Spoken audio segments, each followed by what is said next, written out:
Good morning, ladies and gentlemen. This is Luke Johnson, and today's special guest is Sophie Le Corre. We are back. I believe this is installment 8. I'd have to check of our discussion of William Blake's The Marriage of Heaven and Hell.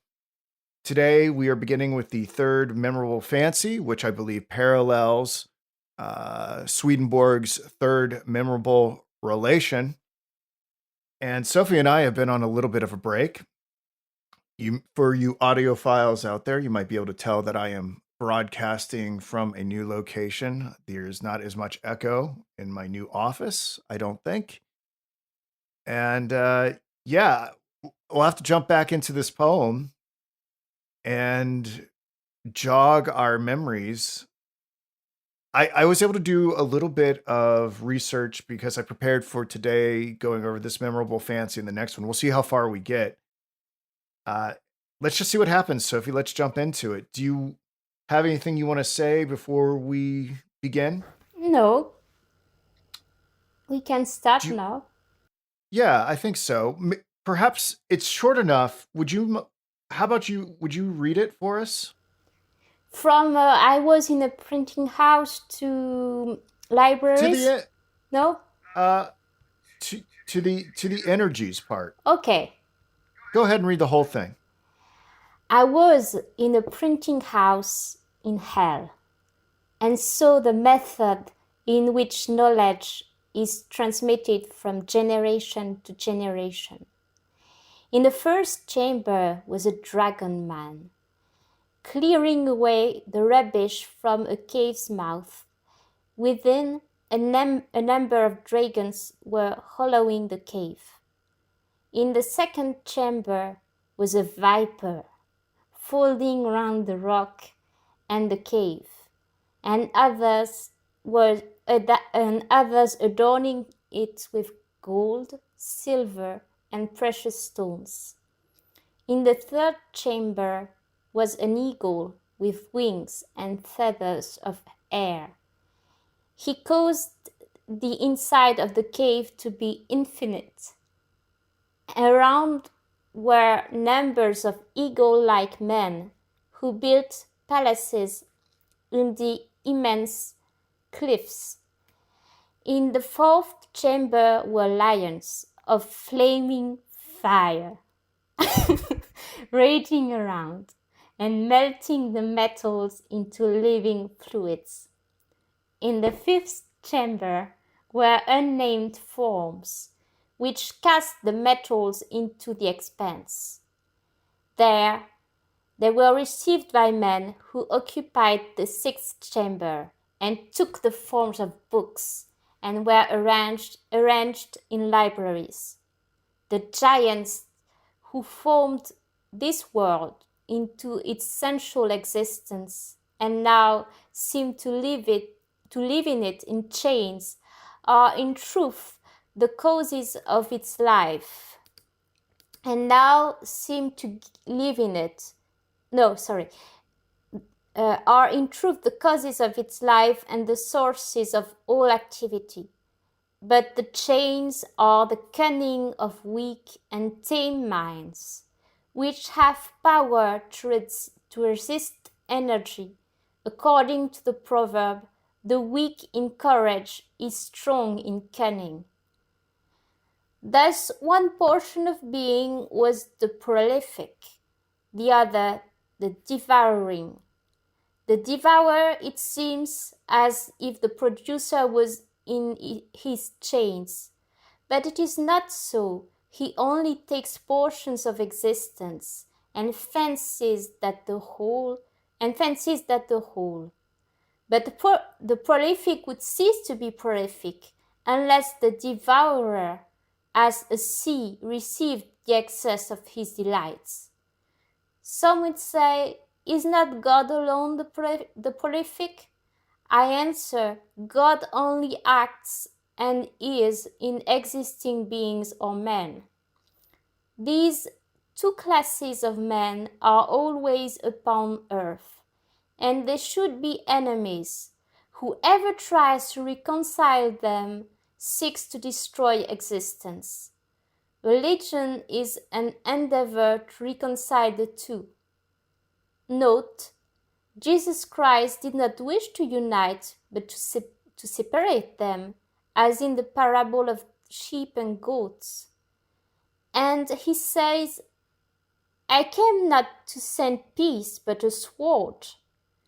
Messiah, or Satan, or tempter, was formerly thought to be one of the antediluvians who are our energies. All right. Thank you for doing that, Sophie. I really appreciated that.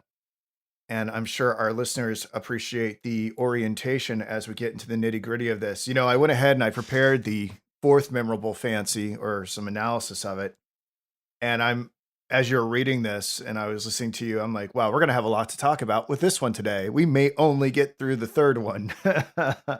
So is there anything you'd like to say before we start going through it line by line?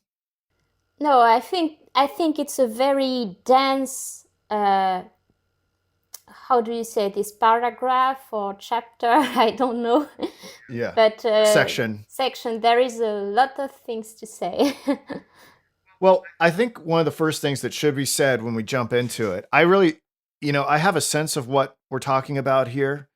But ultimately, I think we probably need to stand back and take a look at it after we've gone through it thoroughly. One of the first things I want to introduce, and I said this off the top of the broadcast, is that this was likely a parallel. That's my understanding. I could be wrong. I'm no Blakean scholar. I'm just a guy trying to understand what we're looking at. Is that this was likely going to correspond with the third memorable relation of Swedenborg. And in that one, we're told about the creation of the world, and it kind of roughly goes like this. There's like everything is some sort of correspondence of an affection. Now, it gets kind of mystical, and you have to really go back to it. I'm only going to quote a paragraph or two, but maybe that'll help bring a relief and help us understand what Sophie just read in contrast to what Swedenborg was talking about. So these two paragraphs I'll read very quickly. These things have been shown to enable you to see in a special example the entire creation. For God is love itself and wisdom itself.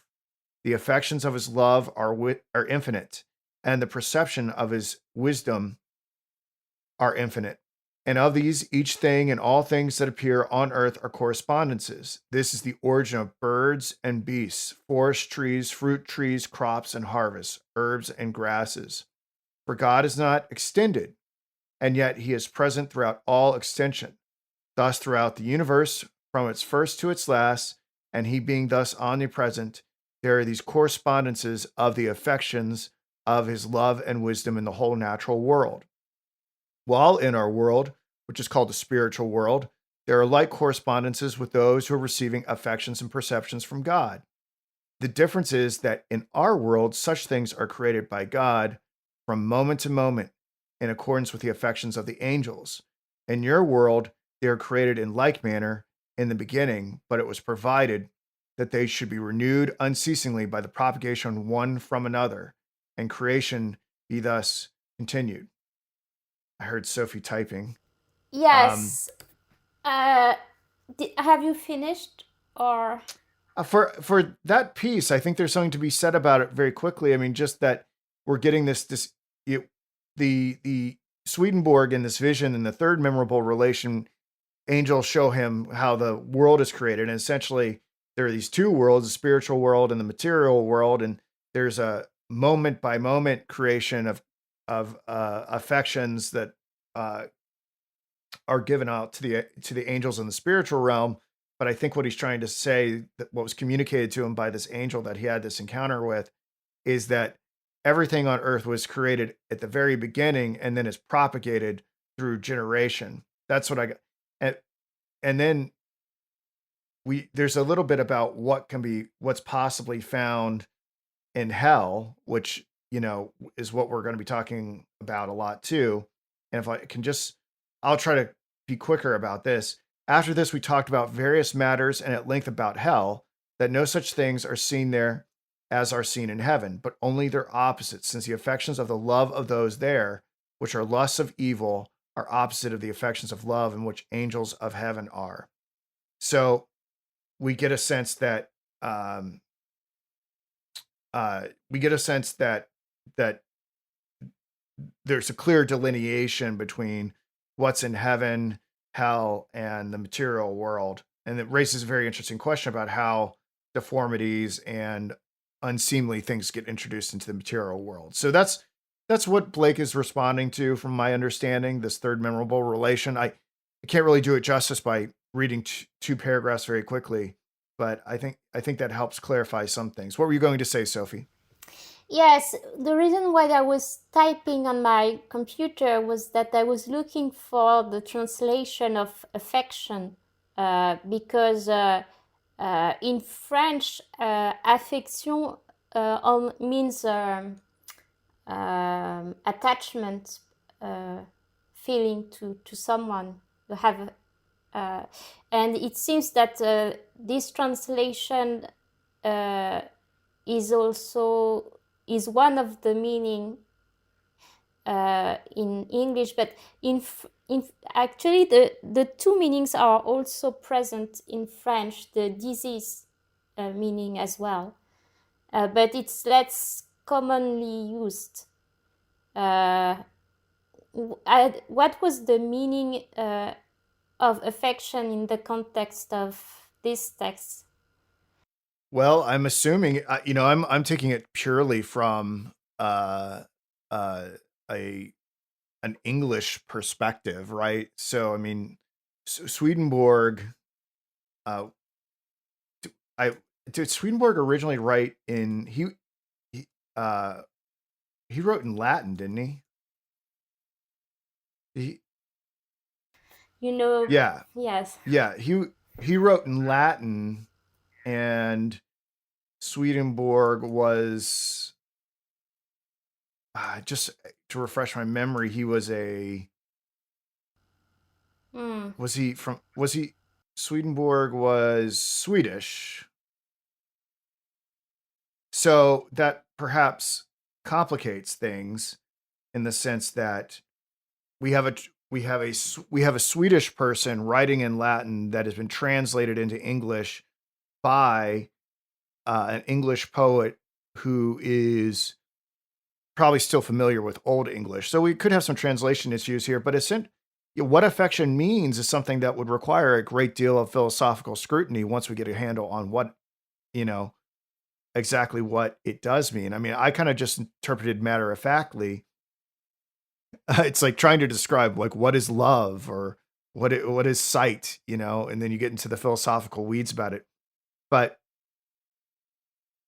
it does seem to be, like you're saying, some sort of attachment that comes from the divine. Now, how exactly God's infinite love and wisdom attach themselves to the spiritual and material planes in order to bring angels and humans and plants into existence, I couldn't possibly understand the mechanism. I don't think we really get that in the third memorable relation. All that we really get is a temporal ordering.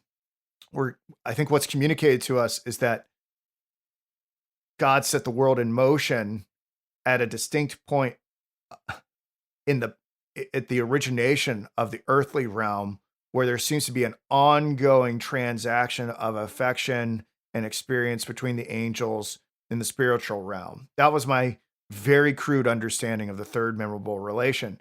But what's interesting is, in that third memorable relation, it's primarily about the heaven and earthly realms. And in this, more importantly, what we're talking about here with Blake, we're it starts off, I was in a printing house in hell.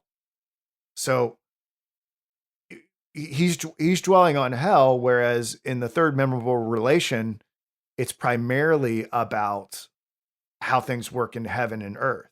So we have an inversion here.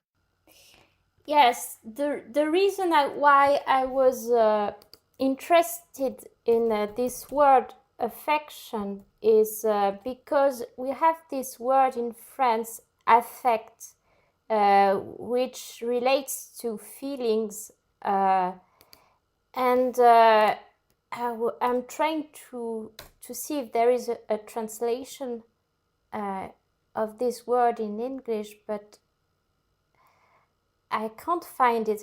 And the reason why I'm talking about this is I read a quote from Spinoza this week about this word affect, which is a little more complicated than a feeling, but is really an emotional concept. And the reason why I'm thinking about this, I wonder if Swedenborg is talking about mental illnesses, which we would say now with our nowadays vocabulary, when he talks about affections. Right. I mean, I think you mean as opposed like intellectual faculties as compared to emotional faculties, like that.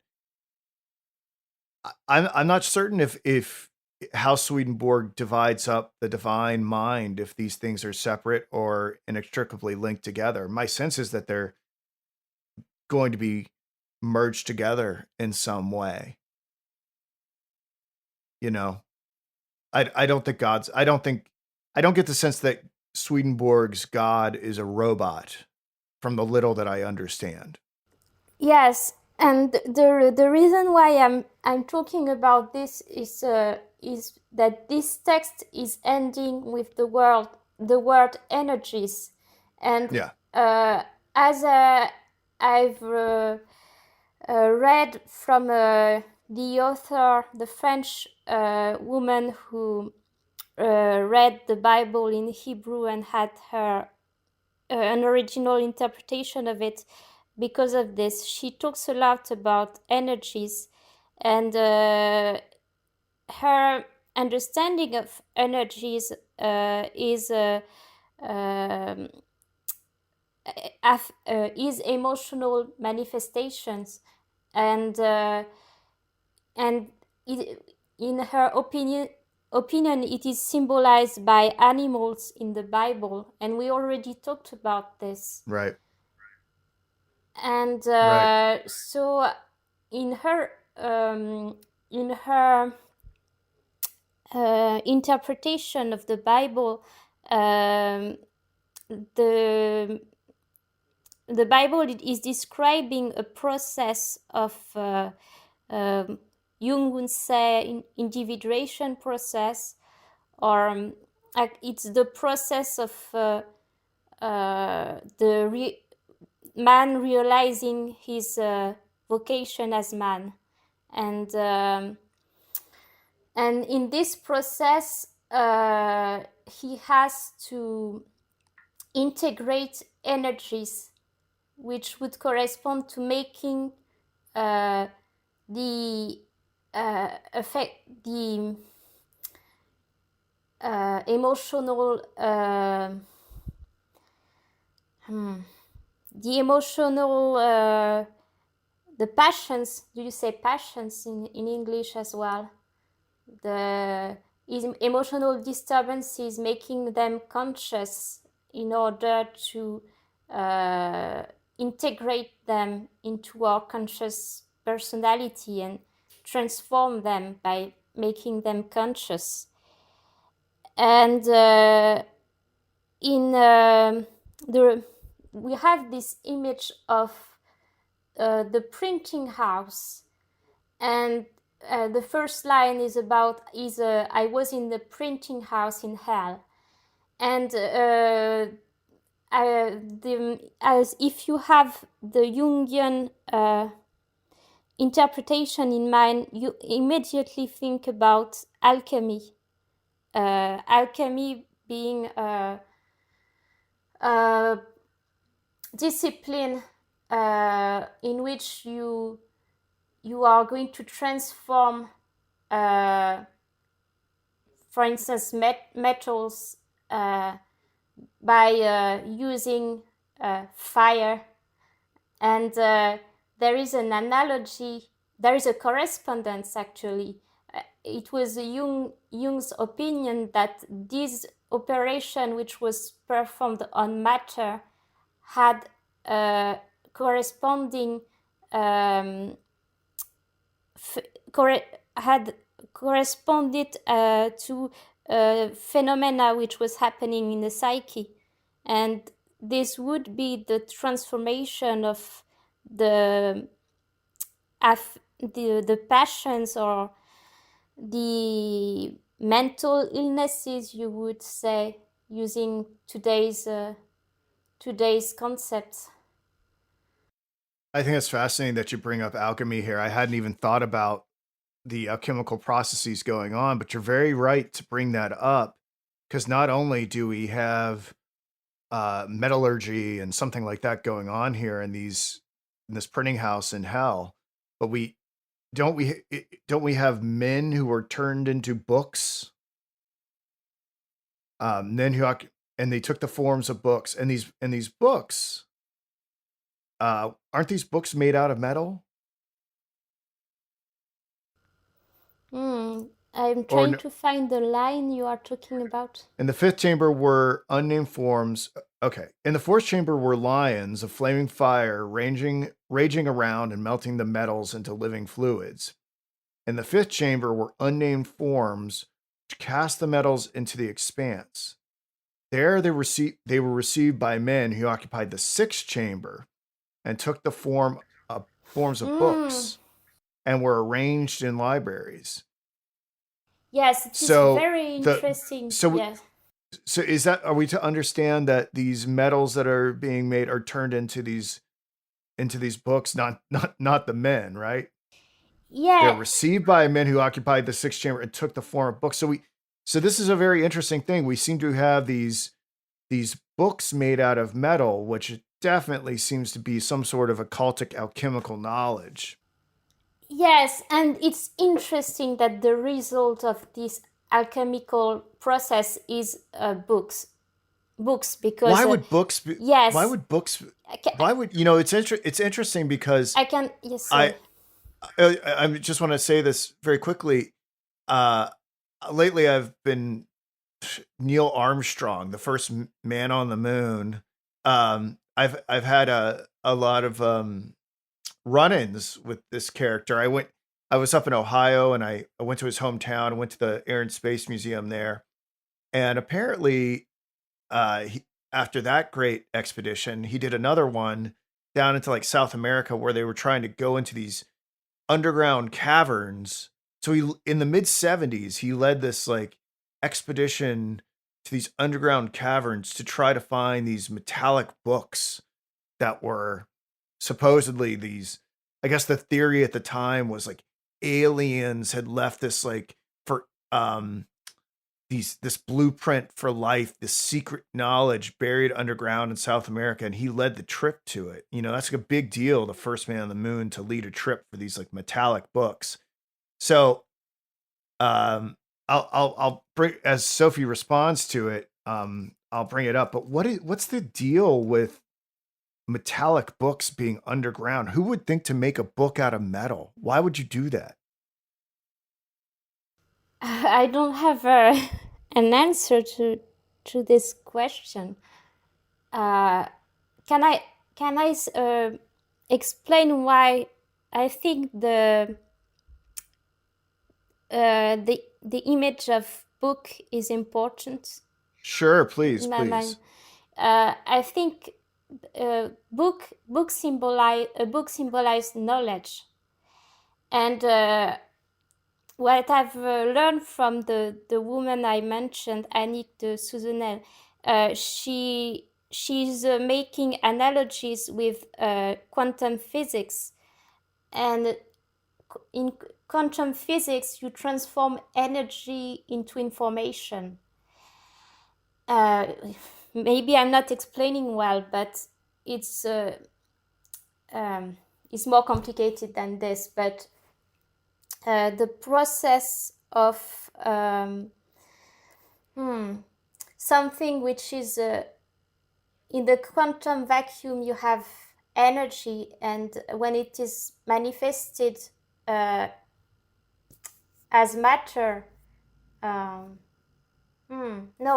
that's not what I wanted to say, sorry. But there is this notion in physics that energy and information are two sides of the same coin.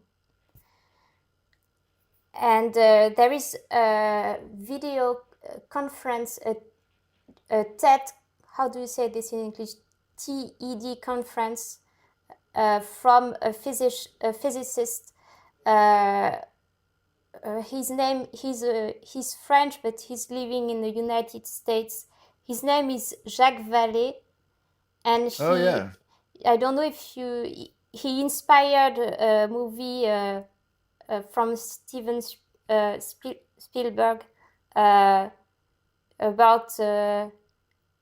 extraterrestrials. Is this Close Encounters of the Third Kind? Yes. He inspired a character from this movie. Oh, definitely. Yeah, that used to be one of my favorite movies in high school. Yes, and this physicist, he's French, and he studied many different subjects and UFOs and etc. Oh yeah. He was big into. I'm reading. He was an internet pioneer, computer scientist, venture capitalist, ufologist, and astronomer. Yeah. He lives in San Francisco right now, but he's from Paris. Yes, and he made a conference. You can find it on YouTube about the physics of information, in which he explains that energy and information is actually the same thing. And it's interesting that Blake is using the same concepts in this section of energy and information. And so Yeah, it's very interesting because wow, this is a real rabbit hole we've opened up here between Jacques Vallée, Neil Armstrong's expedition. I found the name of the expedition, Cueva de los Tallos, Ecuador. This happened in 1976. Armstrong was the honorary president of it, and it was a very serious thing. They went looking for these metallic tablets, and so it really shouldn't be that strange to us that there are metallic tablets. I mean, in a way, right? This is kind of what computers are, which I think kind of what you're getting at by bringing up this computer scientist who's also a ufologist and an astronomer, worked on ARPANET. I find this very interesting too, that they would be looking that this secret knowledge that would be written on metal tablets. It seems to be. I mean, the only other instance I can think of, like off the top of my head, of something being written down, would be kind of, on a tablet form, would be Moses receiving like the 10 Commandments and writing them on stone. So we have this distinction between writing on stone and writing and making books out of metallic artifacts. There's something real big here. There's something real big here. I don't know if I've taken the conversation in a direction you wanted to go, but I think it's fascinating what we've stumbled upon. Yes, what I wanted to say is maybe I'm not explaining this well, but Annick de Souzenel, she's describing a process of an alchemical process which would happen in the human, maybe psyche, we could use the word psyche perhaps, which is a transformation, we could say transmutation, as we are talking about alchemy, transmutation of one feeling, passion, into information. And this is she says it's an alchemical process, and I don't know, in my mind, you wrote this text from Swedenborg, and I don't know if he thought about affections as a mental illness or emotional complexes. I don't know, I but googled it. I googled it quickly while you were talking, and there's a lot of scholarly ink spilt on the subject of what exactly Swedenborg's affections mean, and I couldn't possibly render the answer to the question with the limited amount of research I've done. All I can really do is point people in the direction to actually look at some of these things. Um, if you just type in Swedenborg's affections, and one of the first, sorry. you know, there's a th- there's a there seems to be a whole website devoted to this by Donald L. Rose. Um, so Yes, and yeah, I think it would correspond to the word energy in Blake's poem, because actually that's Annick de Souzenel. He's using the word energy as energies as well, and so these energies are these emotional complexes, these passions, which are uh, transmuted into information uh, in this alchemic as a result of this alchemical process. right. Well, there's a lot that we've uncovered here in the first line. I was in a printing house in hell and saw the method in which knowledge is transmitted from generation to generation. So it's not just within the psyche of one individual; it's handed down. This would, So there's yes, it's, that. sorry, Yeah, it makes me think about the collective unconscious yeah, concept. yeah, yeah. Well, uh, do you mind if we move on to the next little part about the Dragon Man? Okay. Uh, in the first chamber was a dragon man clearing away the rubbish from a cave's mouth. Within a number of dragons were hollowing the cave. I heard Dragon Man, the first thing that came to me, obviously throughout this whole thing is talking about the upright serpent in the Garden of Eden. Uh, that's what it. But more interestingly, in the second chamber was a viper folding around the rock in the cave, and others adorning it with gold, silver, and precious stones. Now that reminded me of a passage from Ezekiel 28:13. This is the American Standard Version. Thou wast thou wast in Eden, the garden of God. Every precious stone was thy covering. The sardius, the topaz, and the diamond, the beryl, the onyx, and the jasper, the sapphire, the emerald, and the carbuncle, and gold. The workmanship of thy tabrets and of thy pipes was in thee. In the day that thou was created, they were prepared. And I it seems to me from a biblical perspective,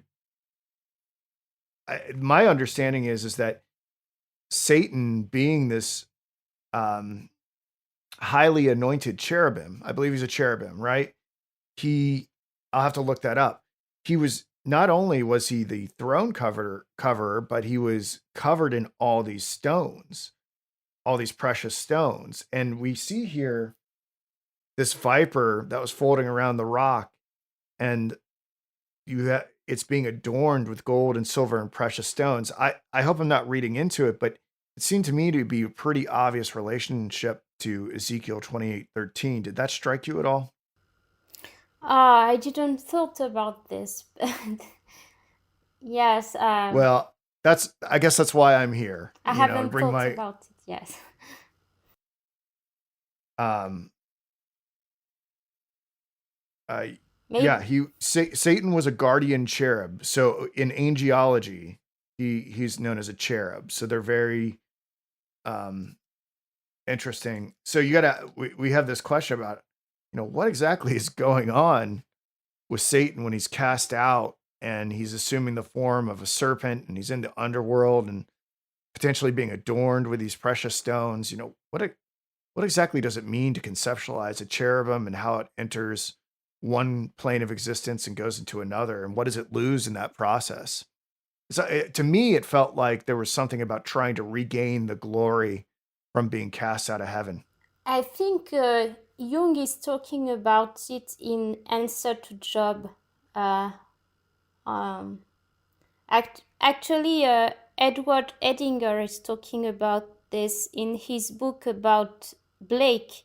He has a book about the book of Job, and which uses the illustrations of the book of Job by William Blake. And he's talking about Satan being cast, being expelled from heaven, and Blake made a engraving about this event. I Does don't it give know. us any clue? Maybe I See,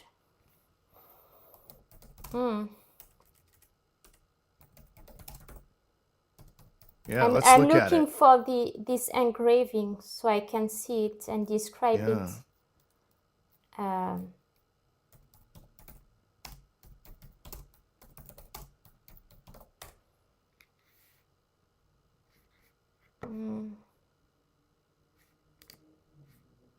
The Fall of Satan. This is the name of the engraving. Yeah. I think I'm looking at it. Does it look like he's got two figures on either side of him, and it's going,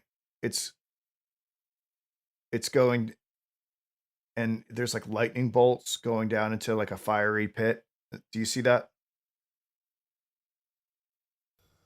Yes. Are we looking at the same Yes. thing? Yes. I'm looking for a bigger picture so we can read the text, perhaps. Well, he doesn't look like he's covered. I mean, he looks naked to me, from what I can see. The way that Blake has portrayed him in The Fall of Satan.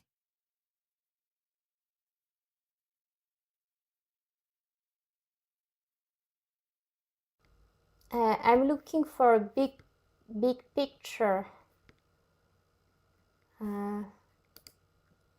Oh, he might have done. Yes, I think Looks I like found it. he might have done multiple renditions of this.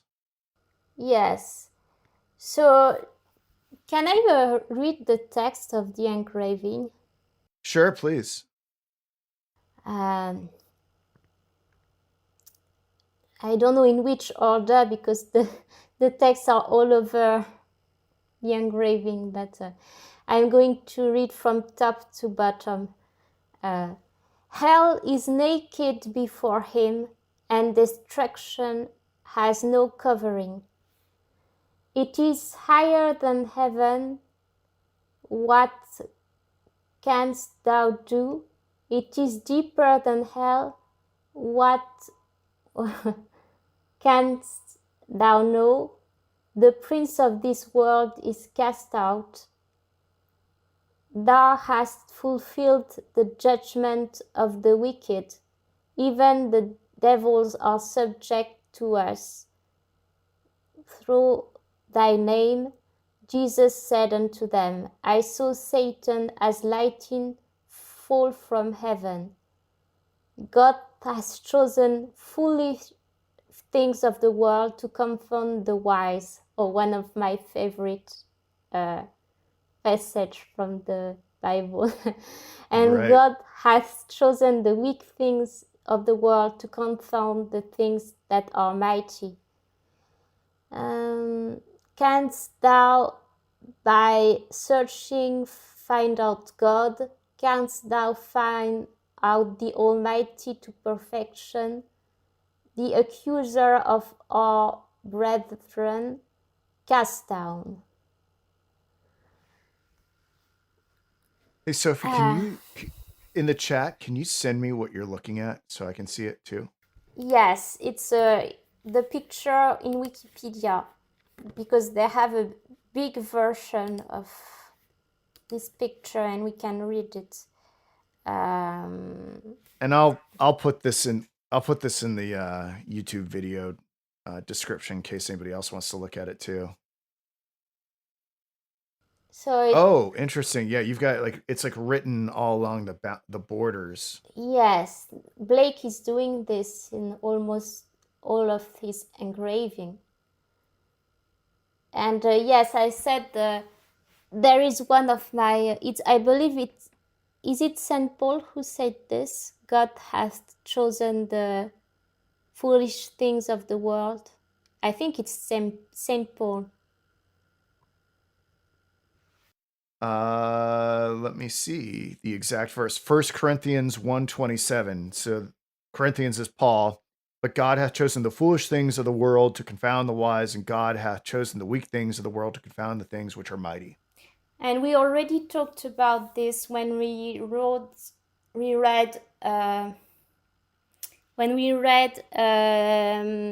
this line, those who, about madness and wisdom, which my favorite quote from the book, actually, but I can't remember it.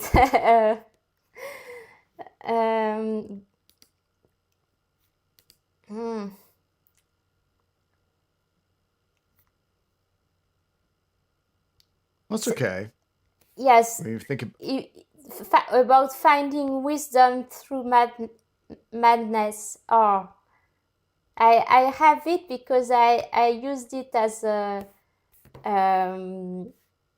Facebook cover picture, so I have it in my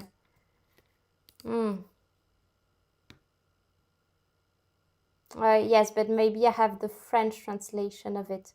So I'm going to have to search for it in the text. Those That's okay. who Blake wisdom and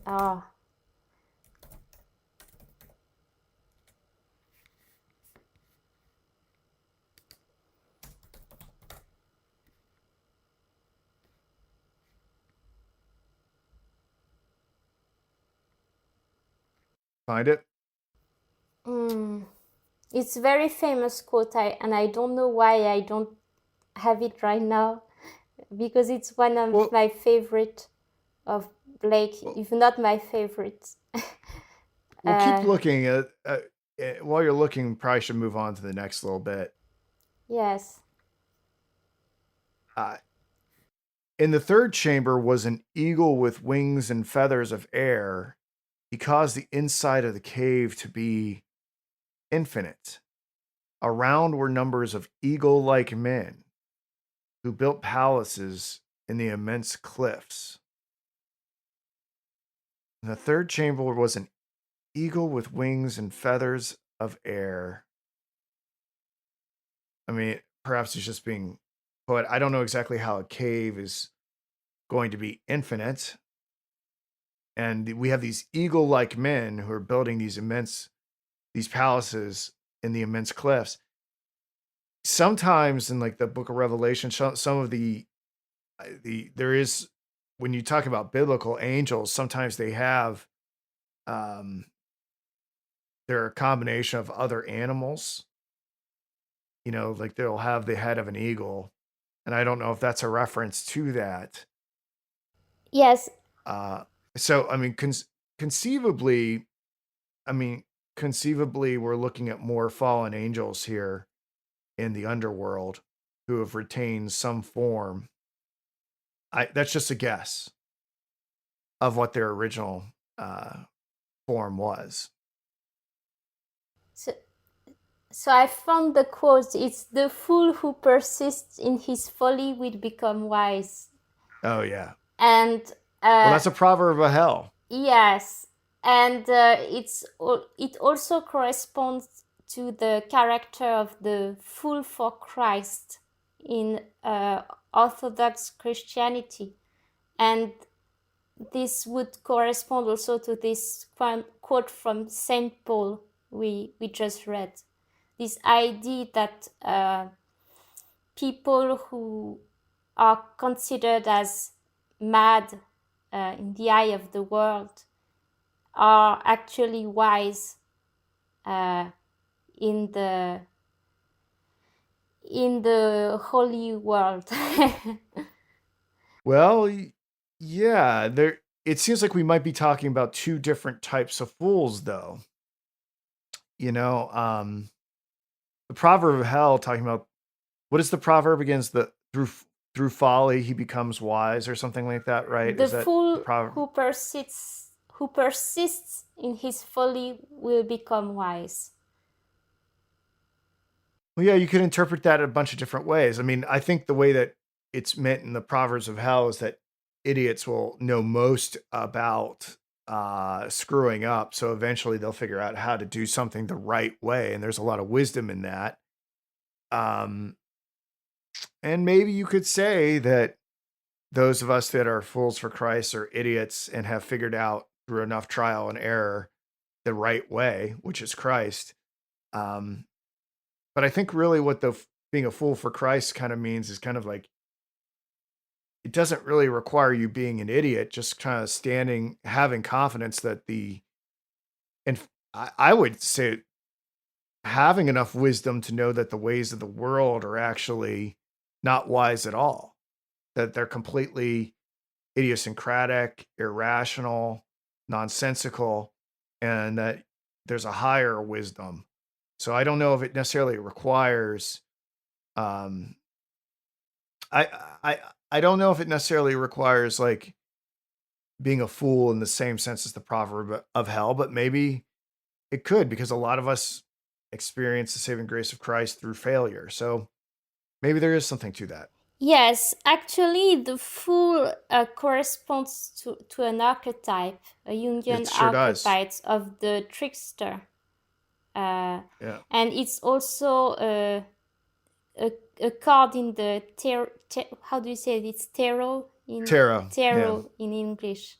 So it corresponds to an attitude of non-judgmental acceptation of, how can I say this?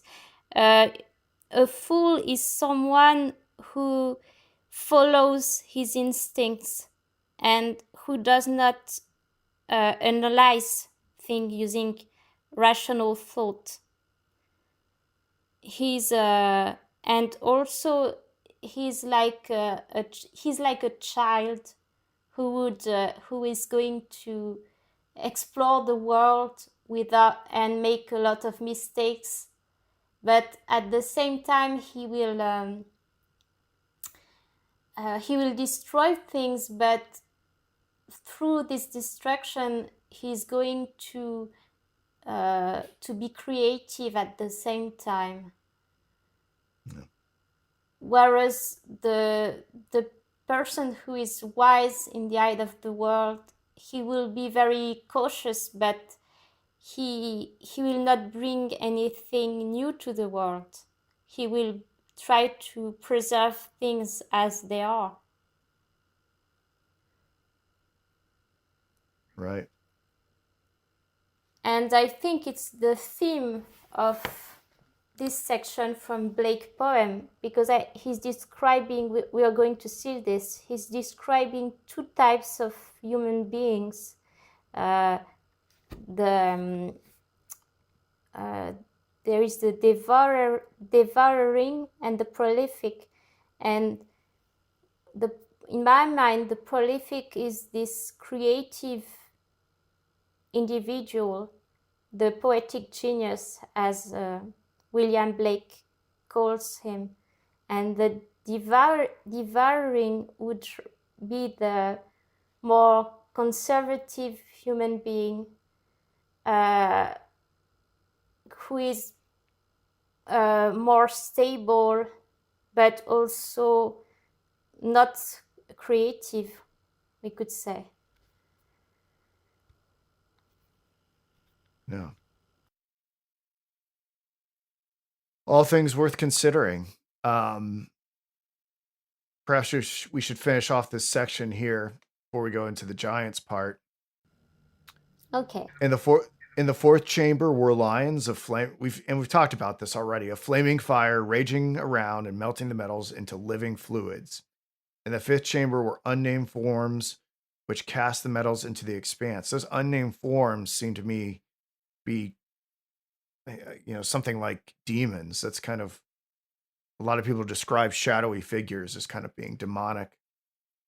There they were received by men who occupied the sixth chamber and took the form of books and were arranged in libraries. So we've got all this description of hell, this printing house in hell. It's quite a vivid, quite some vivid imagery going on here about what exactly is going on in hell. I don't know if I have anything new really to add outside of what we've already covered here on this, but Yes. definitely given a lot of specifics about what a printing house in hell looks like. Yes, I have two things to say. Sure. First, when I read about the Dragon Man, etc., it made me think about a text I was which when I took my Latin exam, because I learned Latin in high school, and in my how do you say this in English? It's the exam you take at the end of high school, which is one of the most important exam, or you have to take this exam and pass it before you can go to college. Yes, so it's baccalaureate in French, and so I took a Latin option and I learned Latin, and I had to study the text from the Aeneid from Virgil. I don't know if you know this text. Oh yeah. And it was a synchronicity to me, because I was asked about my favorite Latin text, from the ones I studied in high school, and my favorite one was Aeneid. The Aeneid. Yes, and the character, it's Aeneid in French and Aeneas in English, who Aeneas? he descent to hell. And this description from Blake reminds me of this text, where the main character descend to hell, and he encounter monsters, like a monster who has 3 heads, a bit like the dog in Harry Potter. No, Right. The hellhound. yeah. I believe the 3-headed dog is called Cerebus. Yes, maybe it's not this one, but there was a monster who had 3 body or something like this, 3-body monster. And I love this text, and it seems like a synchronicity to me, because this theme of the descent into hell has come again and again in my life. Blake also did illustrations. He's no stranger to this descent into hell conversation. He also did the illustrations for Dante's Divine Comedy. Yes. So, and the rest of this poem, we are going to see a similar story of the one of the Divine Comedy, with Blake, or the narrator, following an angel to hell and then to heaven. And the second thing I had to say about this these lines is that it's really, to me, it's obvious that it's describing an alchemical operation, because we have all the imagery and the lexical, how do you say this in English? The lexical field, the lexical field. That's what we say in literature analysis. You have this lexical field of alchemy with the metals, the fire, and gold. Yes, the stone, the philosophical stone. I think it's, and the fluids as well, and even the forms we can think about.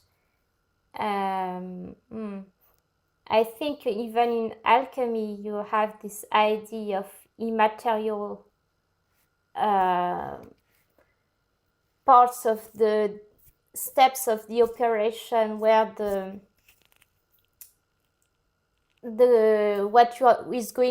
what you are transforming takes an immaterial form, and then the end of the alchemical process, the result here is books, so information. Yeah. Many mysteries abound still. Yes. Do you think we can get through this part, the next part here? If you want, yes. Let's see. Let's do a hack at it and let's see what we can do. The giants who formed this world into its central existence and now seem to live in it in chains are in truth the causes of its life and the sources of all activity. But the chains are the cunning of weak and tame minds, which have power to resist energy, according to the proverb, the weak in courage is strong in cunning. Okay, so we have giants who are responsible for this underworld. Okay, so this is fascinating.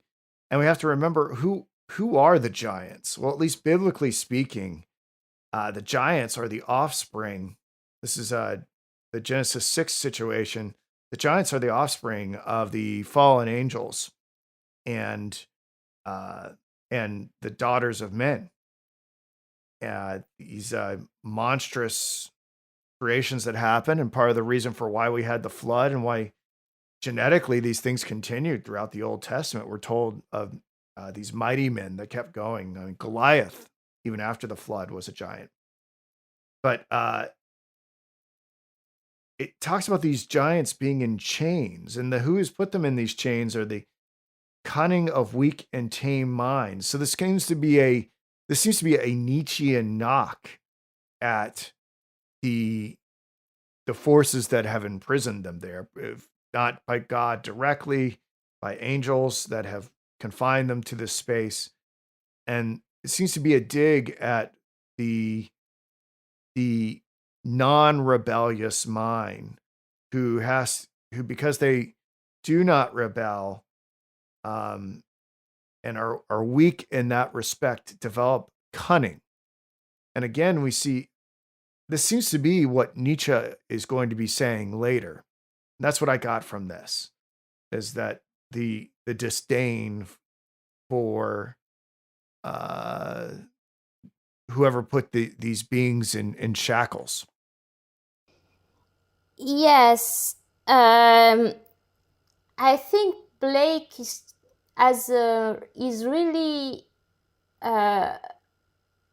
a proto-romantic here, because the giants, the image of the giants in my mind is used to describe these romantic poets, individuals who wants to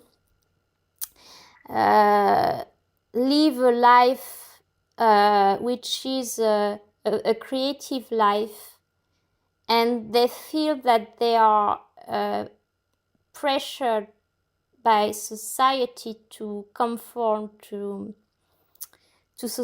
some norms, and they are rebellious because of their creativity, because of their creative impulse. And so Blake is a precursor to people like Lord Byron and these poets. And So does this mean that all creative people are going to have sympathy for the devil? yes, what I meant is they may use this the character of devil to symbolize their rebellion. So, for instance, a teenager who is rebellious against his parents, he may curse. He may curse or use say some. How do you say this in English? I struggle to find my words today. He may use some things which are shocking from the biblical perspective in order to express his rebellion, not because he really believe in what he's saying necessarily, but only to express this feeling of wanting to be an individual and not a child anymore, not the child of his parents anymore. And it's and the romantic poets, they have this similar relationship with society. They want to be adults, and society treat them as children.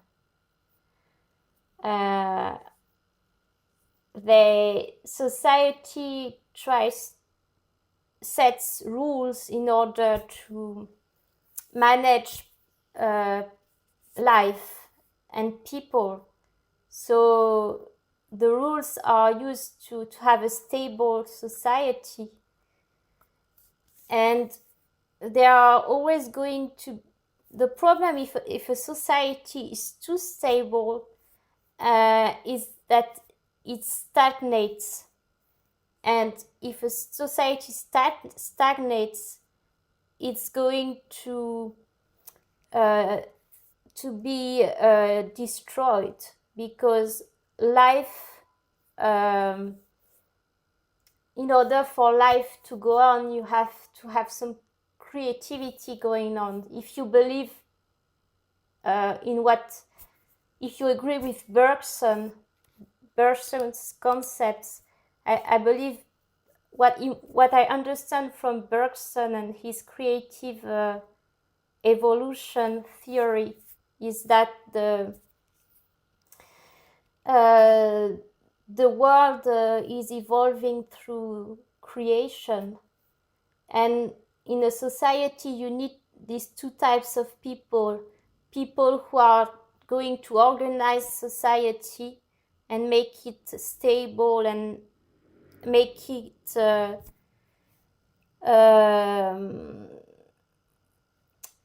as agreeable and comfortable as possible. And there is a need for a second type of human beings who are going to be creative people and who are going to break rules. But this is needed because otherwise the society as a whole will be dead. There will be a destruction of civilization. If you like, there is this image, I don't know who said this, when you ride a bike, if you stop um,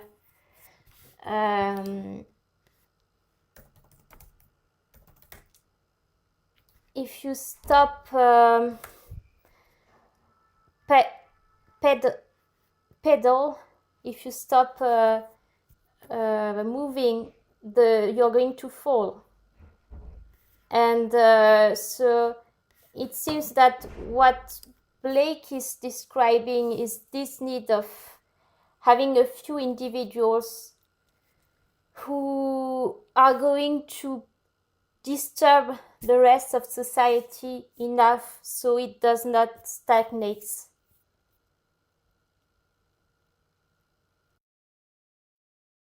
Yeah, it seems like he thinks that we need this, and that Christ himself even emphasized this division. And let's think about that in relation to. Let's take that whole part and think about that for a second. Thus, one portion of being is the prolific, the other the devouring. To the devourer, it seems as if the producer was in his chains, but it is not so. He only takes portions of existence and fancies that the whole. So there is this, the prolific producer is sort of is making a world, and this goes back, I think, to earlier things that we talked about, seeing worlds within worlds. Did not Blake say something to the effect that there's infinities contained within the observation of something like just observing a bird, and through that you can actually grasp the infinite. So they're actually not imprisoned. They're finding the whole within the specific. But that's what I thought that was trying to say. But the prolific would cease to be prolific unless the devourer as a sea receive the excess of his delights. That what do you think he's trying to say there? But the prolific would cease to be prolific unless the devourer as a sea receive the excess of his delights. I kind of Yes, scratched my head. Do you know what he's trying to say there? yes, I understand it, but I need to find a way to explain it clearly. I have Do you my want to? understanding of it. Well, do you want to Um, go for it, or do you want a second to think about it? no, I can try to explain it. So if we continue using what I was saying just before, if you say the prolific is the creative individual and the devouring would be the conformist, perhaps, man, the man who is less creative, but who is, for instance, going to be a very good employee, who is going to make society works well, and the creative both needs one another. The creative individuals, when you work in a team, for instance, if you want to have a team who have great results, you need these two types of individuals. You are going to need to have the creative and visionary employee, but you're also going to need the more organized one who is willing to work hard even if he's not passionate about what he's doing, but he has this professional conscience and this seriousness, and he's going to get the job done. And you need to have these two types of people. And I think that's what Blake is describing. I think he says that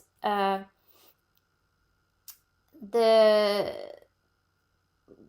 both both types of people need one another, and they work as a team.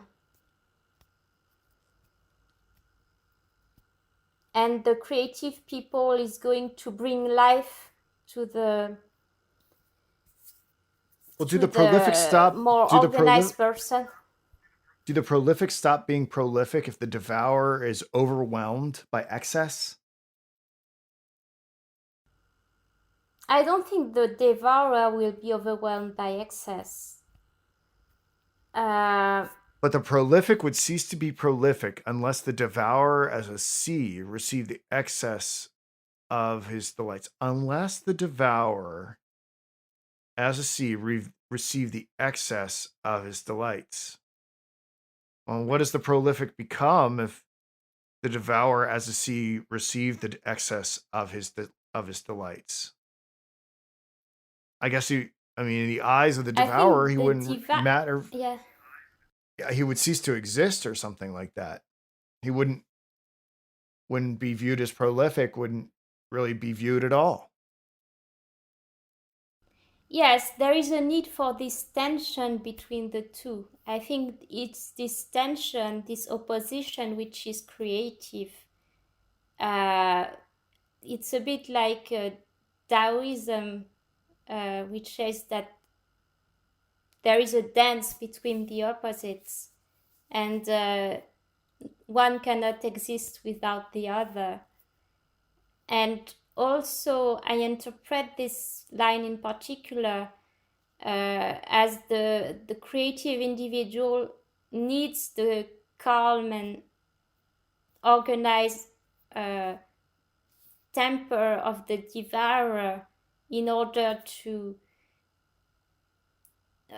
he needs this contrast in order to define himself as a creative individual. I don't know how to explain this, but I think Blake says it.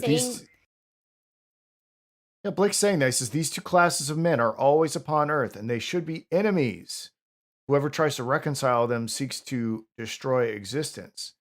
And his major problem is that he sees religion as trying to reconcile these two, but he doesn't think Jesus Christ was trying to do that. Jesus was a separatist of sorts, which is very interesting that he says religion's trying to assimilate everyone into one type of being, but religion is separate from Christ. Christ is actually trying to divide. So we have this play, this tension between what Christ is the message of Christ and what religion is. And so we have a knock on perhaps the imperialistic endeavors of organized religion against what the true mission of Christ was to do. I think the question becomes, was Christ not trying to reach everyone, or is Christ only trying to reach certain individuals here? And there might be certain individuals here that are unreachable by Christ, and such as the prolific or the rebels. And if that is in fact the case, then it seems like we're led around to kind of a very hard determinism that there are people here who cannot be saved.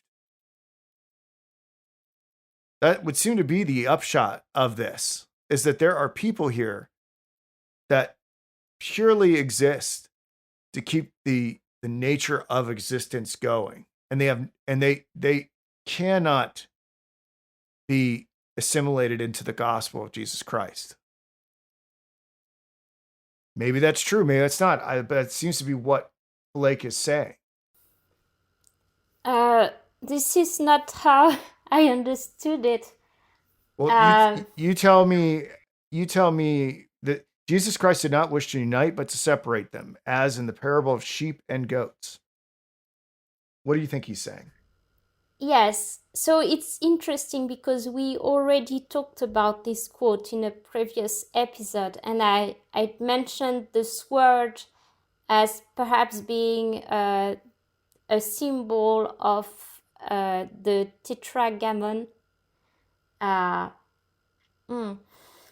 So the sword, it's funny because even in English, the sword, if you remove one letter, you have the word.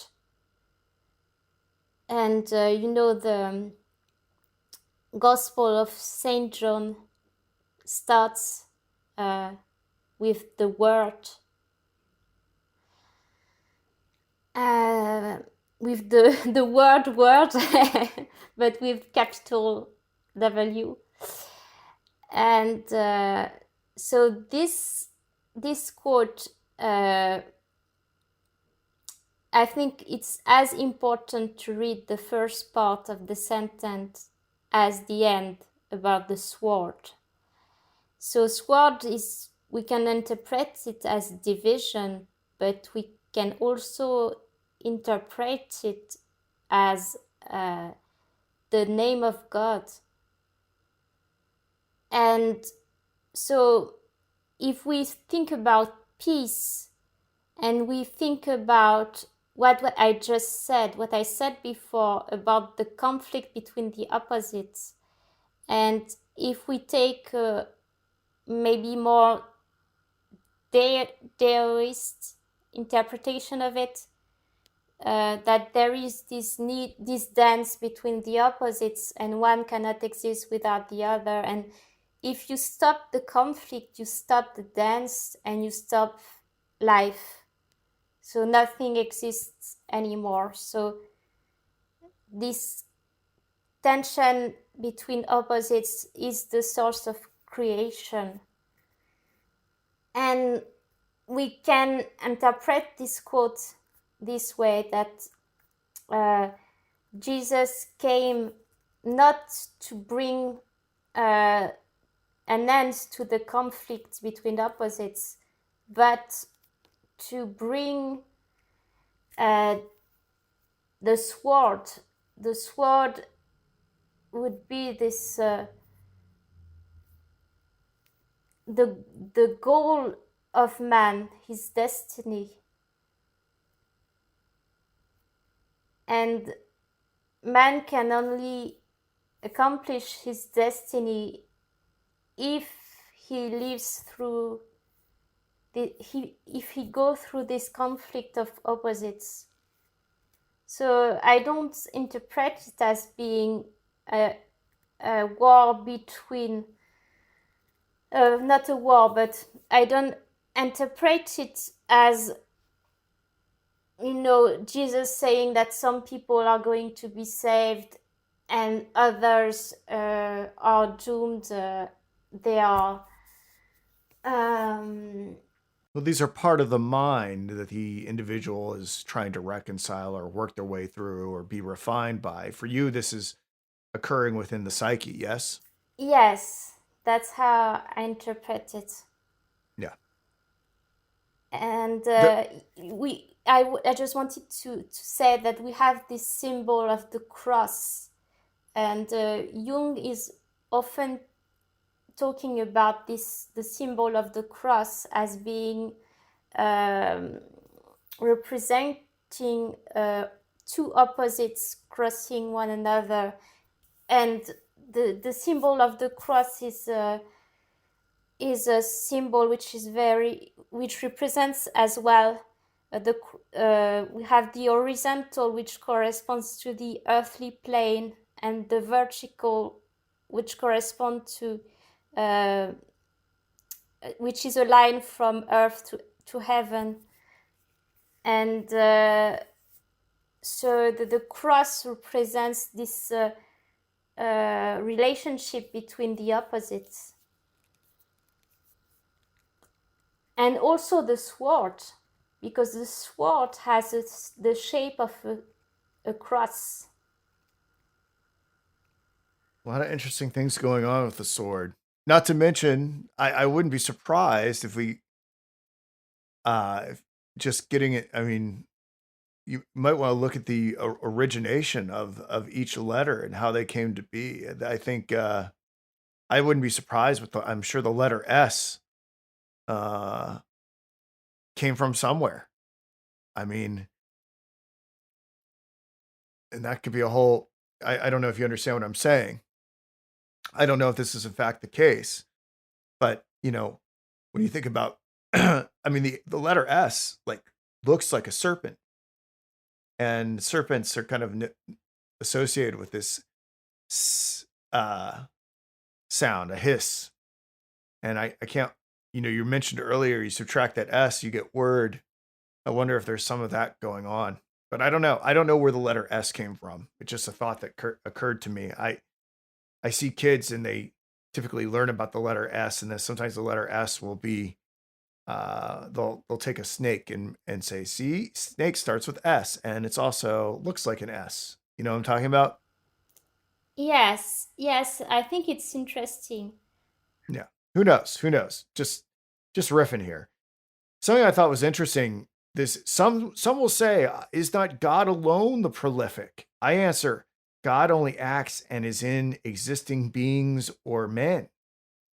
So this is an interesting question about what it means to be prolific. In the third memorable relation from Swedenborg, we talked about how God's creates through his affections, his affections of infinite wisdom, at particular points in time, if that even makes sense, on the terrestrial realm, and creates continually in the celestial realm. Um, Swedenborg doesn't seem to, at least in the little bit that we've read, talk about God as being some sort of artist. Maybe he is, maybe he isn't, but at least a little bit of Swedenborg that we sampled right now doesn't seem to be that way. Whereas these prolific individuals, the way that Blake has defined them, seem to be very focused on very specific uh, domains of knowledge, areas of expertise. These creating of these metallic libraries containing God knows what alchemical secrets. And at first, I kind of objected to this, but the way that Blake defines it, it may be the case that God is not prolific in the same way as these creatures in the underworld are. It's not to say that God couldn't make his own metallic library with all the secrets of the universe upon them, as he certainly could. But it doesn't seem like the activity that is relevant to God. It doesn't seem like God is constantly writing books in eternity. He may. I don't know. I haven't seen it. But that's typically not the image of God that is communicated to us. Yes, no? Yes, I don't know right now what to say about this, but it just came to me that the sentence "I came not to send peace but a sword" can also be interpreted psychologically as I did not came to bring you peace of mind, and but actually mental illness, the sword, the conflict, the internal conflict. And Yeah. it seems that we can interpret this sentence as well this way. I see And what you're saying. yes, and But we're also told throughout the Bible that Christ is brings comfort too. I don't think the message of the Bible is that Christ is some sort of internal disruptor. yes, but Christ went on the cross, and the cross, like I said, symbolizes um, the opposites, and this tension between the opposites. And Jung is often using this image of the crucifixion as to describe mental illness. when someone is having a mental breakdown, or he's experiencing internal conflicts, and this would be a psychological experience. This psychological experience can be symbolized by the crucifixion. Yeah. And Well, we have one. yeah. Oh, you going? And I just wanted to answer your question about is not God alone the prolific? And you said that the way you interpreted this, could you remind me how you interpreted this line? Well, I think I have greater peace about it if Blake is defining the prolific as individuals that are rebelling against God and are fastidiously working on alchemical books in the underworld, focused on a very narrow area of expertise. If that's going to be prolific for him, then that doesn't necessarily seem to be the activity of God. And I might, not saying that God can't fill up and that has not filled up uh, endless libraries in heaven with all the mysteries of the universe, but I don't think we typically. And there are books, right? There are books that are mentioned in the Bible, such as the Book of Life. It typically has to do with what individuals are ultimately saved. I can't, off the top of my head, I can't really say exactly what the Book of Life is. So there are books, and there's reference. I believe there's a prophecy in Revelation where a book is eaten and comes out for the end times. I think I know what that book is, but that's for another day.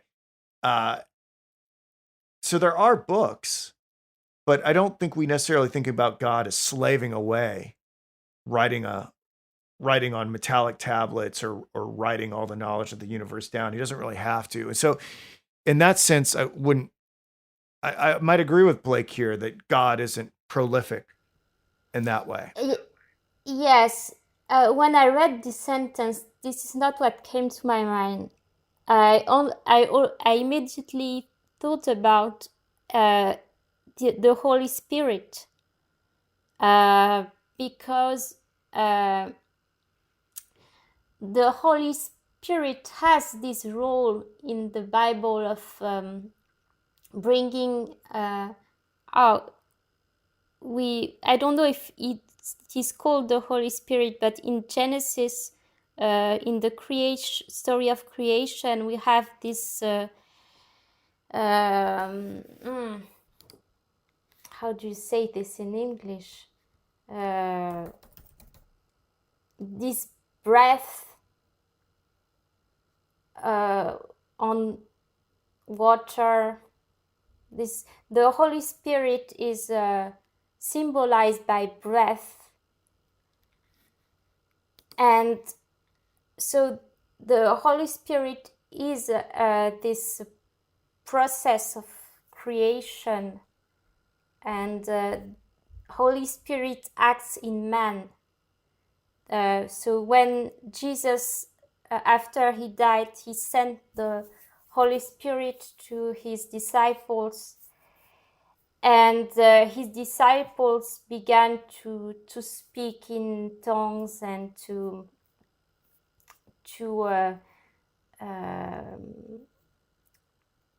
spread the word around the world.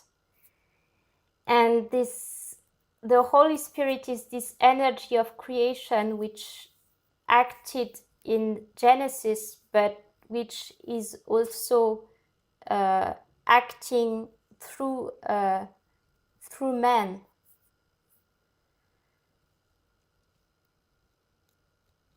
Yeah. I think we have to ask ourselves, does that line up with Blake's understanding of what the prolific is? It doesn't mean that it's not acting. Just it seems to be a different mode of operation. And the way that Blake defines the prolific, it doesn't seem like acting is going to be the same. We're running a pretty long on time here. I just think we should address the last sentence of this section and call it a day. If that's okay with you, Sophie. The Yes. Messiah or Satan or Tempter was formerly thought to be one of the antediluvians who are our energies. So Messiah or Satan or Tempter was formerly thought to be one of the antediluvians who are.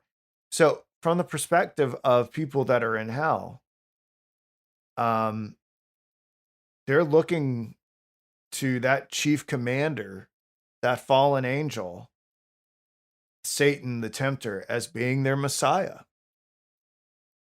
I hadn't really thought about it like that. I hadn't really thought about these beings that we are encountering in the underworld are actually viewing Satan as a Messiah. But I suppose that makes sense. Why else would they have followed him? Yes. The way I understood this, I focus on the energies, because Blake already talked about Messiah, and he said that he stole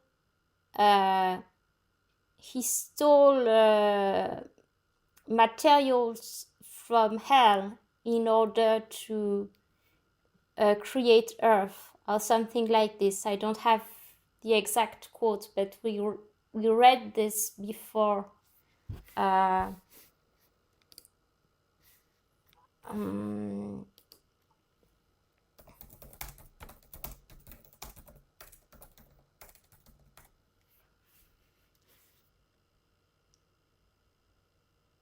Yes, the Messiah fell and formed a heaven of what he stole from the abyss. And if the whole sentence is, it indeed appeared to reason as if desire was cast out, but the devil's account is that the Messiah fell and formed a heaven of what he stole from the abyss.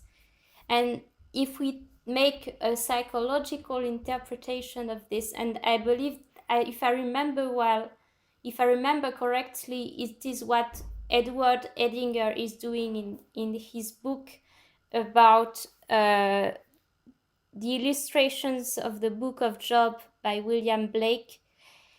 He says that Messiah is desire. So when the individual is experiencing depression, depression is an illness which corresponds to the loss of desire. And so in order for the individual to be cured from his illness, desire must come back. And so desire is like a Messiah from this individual who is in this state of, there is a religious word for this, acedia.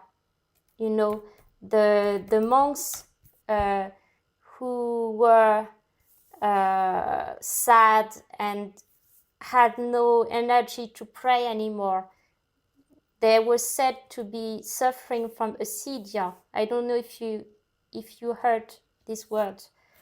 And so in order to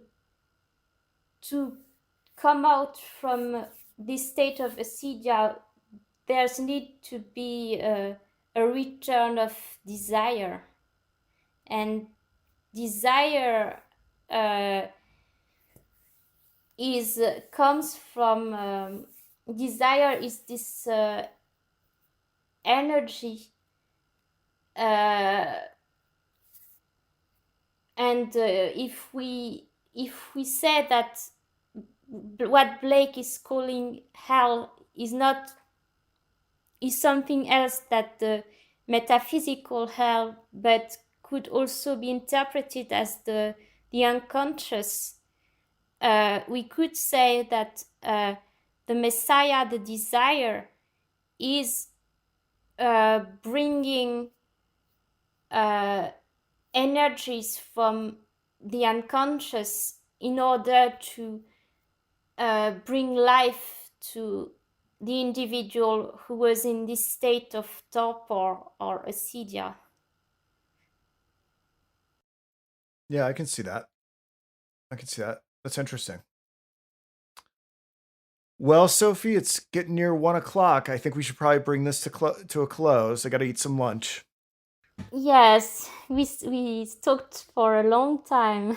We certainly did.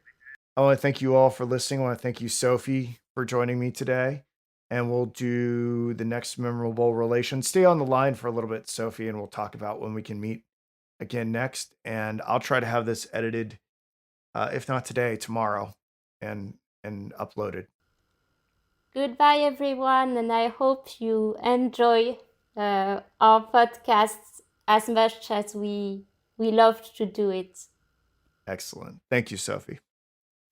Bye. Goodbye, everyone.